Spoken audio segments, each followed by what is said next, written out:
Hi, my name is Tommy Kelly.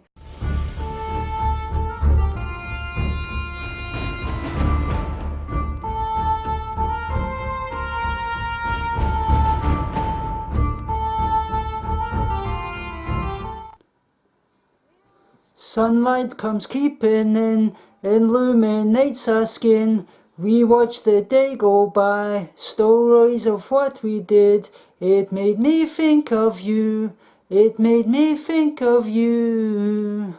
Under a trillion stars, we danced on top of cars, took pictures of the stage, so far from what we are.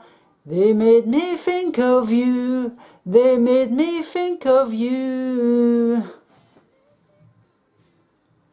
They made me think of you.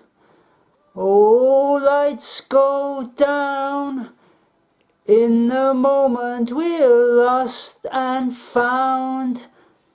I just wanna be by your side.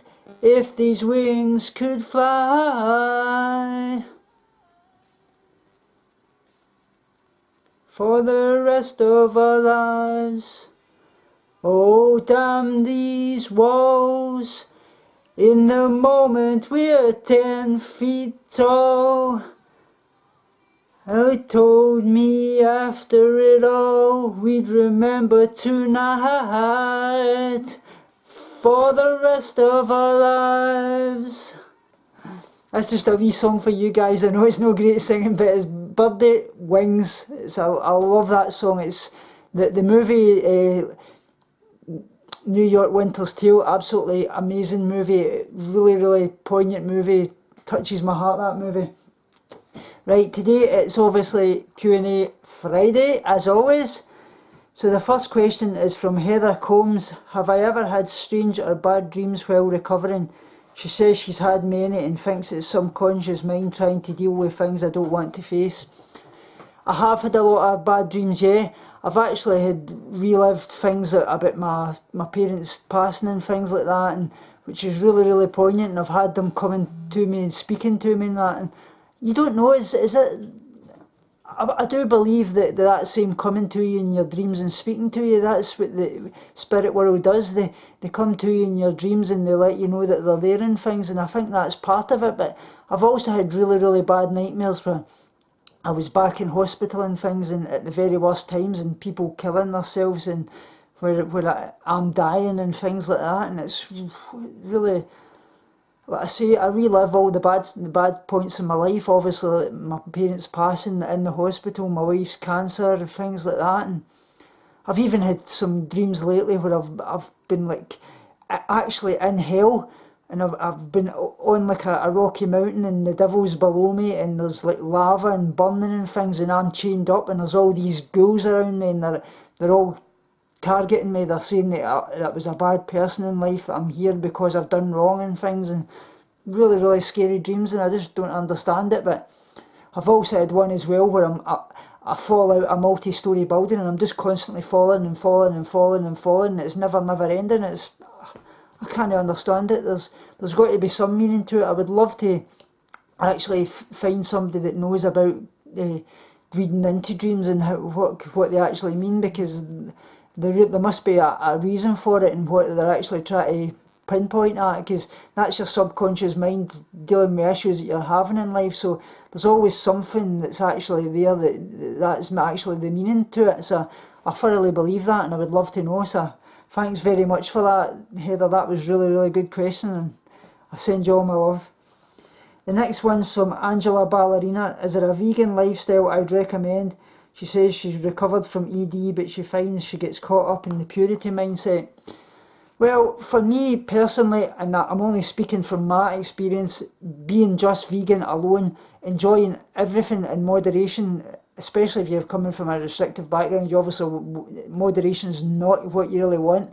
You want to be getting in the calories and things, but obviously doing it in a controlled manner with a eating disorder therapist who's obviously, and dietitian is obviously monitoring your calorie intake to make sure you don't suffer from refeeding syndrome and things like that. But like I say, don't get too hanged up in any type of good or bad food, because there is no good or bad food. All food is good, and all food is medicine and nourishment for your body. Get a good relationship with all your macronutrients, your proteins, your fats, your carbs. You need all them for obviously all your soluble vitamins, vitamins A, D, A and K, which obviously are for hormone production. Things like, you obviously need your protein for growth and repair, obviously for brain tissue and things like that, for all your, all your important parts. So it's really, really important that you get a good relationship with all those groups. Like I say, just don't categorise any food as good or bad. That's basically what it's all about. If you do that, you're basically going to get caught up in that kind of orthorexic mindset, which is obviously just going to lead from one disordered behaviour to another. Like I say, eating disorder recovery and anybody in life, it's all about getting a good relationship with food, and that means all your macronutrients, your micronutrients, getting in good fruits, vegetables, getting in your fats, your proteins, your carbs. If you fancy a bit of chocolate, you fancy a bit of cake, eat it. It's not going to do you any harm. It's going to do you very good. It's going to get you recovered. That is what you need. So like I say, I know I'm not a great, I do not believe in Roto 4. I know it does work for some people, but like I say, if it works for some people, well, fair enough, but I do not believe it's something that people should do in eating disorder recovery, or at all really, because you're missing out fats and proteins, and it's vitally important that you get those in, because to keep you saturated. And obviously if you were somebody that was trying to lose weight and things, fats are something you're going to need, and proteins you're going to need to actually keep you saturated. And obviously if you're doing a lot of exercise for muscle and tissue repair, because it's basically like building blocks of a house, if you think of it. When you're exercising, you're tearing the muscles down, your protein builds it back up. So this is an absolute crazy situation that the Roto 4 recommend for doing all this bicycling and cycling up mountains, and you're not getting in the protein. It's crazy. And like I say, fats are very, very important. You really, really need them. So I would say just vegan. Just focus on being vegan. Eat everything, all your plant-based foods. Getting all your plant-based milks, your fruits, your vegetables, nuts, seeds, legumes. Getting in your fats, avocados, nuts, things like that. Peanut butter. Getting in a good source of your protein, tofu, tempeh, seitan, whatever it is you fancy, do that. You even get corn chicken and things now, which is all vegan. You've got your soy mince, focusing on all things like that. Thanks very much, Angelina, that's a really great question. Custard the Vegan asks, I'm curious, do you perceive others' weight as different, like you do your own in eating disorder recovery? No, I don't. I mean, technically I look at myself and my mind knows that I'm not fat. The eating disorder voice tells me differently. I look in the mirror and I see a 300 to 400 pound person, which is absolutely crazy, and my actual part of my mind knows that I'm not that. That's just the eating disorder mindset that's installed in you, because there's a certain part of your brain, and it's usually the hypothalamus and the part of the brain that's actually affected, and it certainly is by me. This is the part that's controlled by your eating disorder and things like that, and it's crazy. It's just no feasible to think that way, but it's something that we all in eating disorder think. But I look at people and I know I don't see anybody has been fat at all. I see the person that they are, and I don't look at people's weight, because I treat the person as they are. I look at the lovely person, the person that they treat me as, and their personality. I don't look at weights, but no, I don't see anybody as distorted body image at all. So thanks very much for that question. Taylor Rose asks, she's been pescatarian for a while now and really wants to make the switch to veganism because it will benefit her stomach due to lactose intolerance. What are the best dairy alternatives? Well, there's a lot of dairy alternatives you can get now. There's obviously, you've got your soya milk, you've got your oat milk, you've got your rice milk, you've got almond milk, you've got coconut milk. There's various milk alternatives now that are all really, really good. You've obviously got your dairy-free spreads.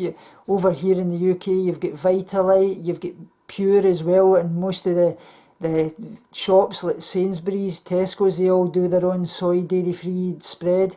You've even got soya-based cheeses, things like that, like Violife and quite a few others. You've obviously got your coconut yogurts and things like that. There's various amounts. You've got soya creams as well. A lot of you've got a big free-from range as well in most of the big supermarkets that are all dairy-free and lactose-free. So there's a really good base for, obviously, for vegan. If you just look at all your shops, you'll see an awful lot now. There's more and more supermarkets that's really got a good stock. Sainsbury's are very good in the UK. Tesco's are very good. Asda's got quite a good range. Obviously as well, you've got a lot of things like obviously your Holland and Barrett's and things like that. They do a lot of dairy-free, lactose-free things. But like I say, that's really good dairy-free alternatives like your oat milk, your coconut milk, your almond milk, your rice milk. You've obviously, like I say, your dairy-free spreads, and obviously as well your Violife cheese and things like that. And you've got a vast amount now. There's really a good base. So thanks very much for that question. I hope that helps, and if you'd like any more, I can do a video on that for you. Lindsay Christie asks, how many tattoos do I have, and is there any stories behind them? Well, I've actually done a video on that, but I can show you some of them here. The lighting's quite bad just today, but I've actually, this here is my Chinese symbol of my birth, and that there is a koi fish. When it swims upstream, it turns into a dragon here, as you can see. That's the dragon there. I've obviously as well, that's my dog Sandy that I had when he died when he was 22. Also here as well, my wife's name, Laura, tattooed there. I've got Jesus Christ here. One of a portrait of my mum here, as you can see. And then obviously my mum and my grandfather up there. I've also as well, I don't know if you can see that properly with the lighting, but I've got a guardian angel type on a cross on my leg. Another one I've got as well is Jesus on the cross there when he was crucified. And this one here, as you can see it, this one was actually in remembrance of my dad. He's passed away, and it's to Stroking Heart Scotland. That's the badge there. I've also got one in my back. I don't know if you'll be able to see that, but I'll show you it.